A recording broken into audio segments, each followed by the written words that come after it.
We just lived the film because the film was in a state of flux. It was evolving as a script even as it was being made.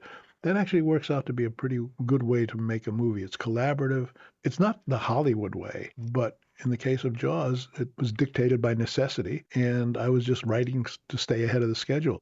As the words started flowing onto the paper, the thriller was taking shape, and along with it came some unforgettable lines. Doesn't make much sense for a guy who hates the water to live on an island either. It's only an island if you look at it from the water. $10,000 for me by myself. For that you get the head, the tail, the whole damn thing. They're all gonna die. It wasn't any propeller, it wasn't any coral reef, and it wasn't Jack the Ripper.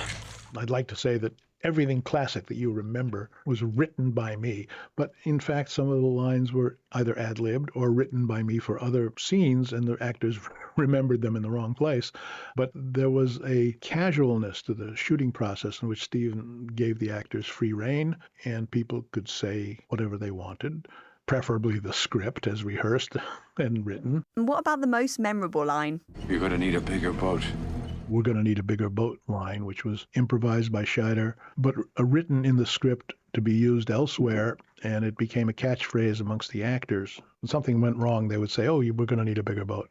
In that scene, as it was being shot, a light fell down or something. I don't know what went on, but Scheider said, we're going to need a bigger boat.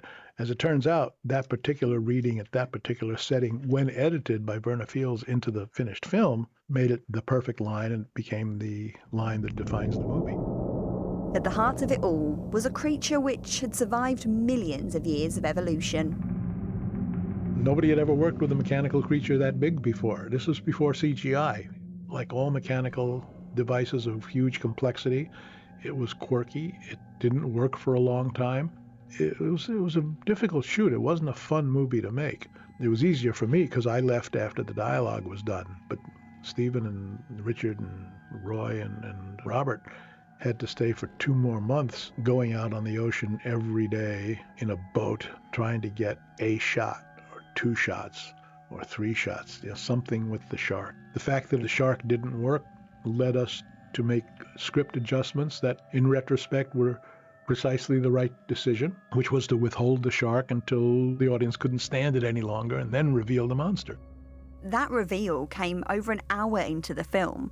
So how did they make audiences so scared of something they couldn't see? It came down to just 2 notes. Da-da, da-da. Da-da, da-da. Ha-ha, ha-ha. Da-dum, da-dum. The legend is, and I no doubt that it's true, John Williams came to Stephen's house where there was a piano, and he sat down at a piano and he went dunk, dink, dink, dink, dink, dink, dink, dink, dink, dink, dink. It was 2 notes. And Stephen said, that's it? That's the shark theme? And John said, Stephen, look, a normal orchestra has 4 bass violins. For this recording session, I'm booking 12 contrabasses, and they're going to play this in unison, and it's going to be very impressive. You'll hear. And of course, when the session came and the skilled musicians sat down with massed contrabasses and started boom, boom, boom, boom, then you knew it worked. The film went over schedule and over budget. Eventually, it was released in the summer of 1975, which was a bit of a gamble at the time when studios reserved their biggest titles for the winter.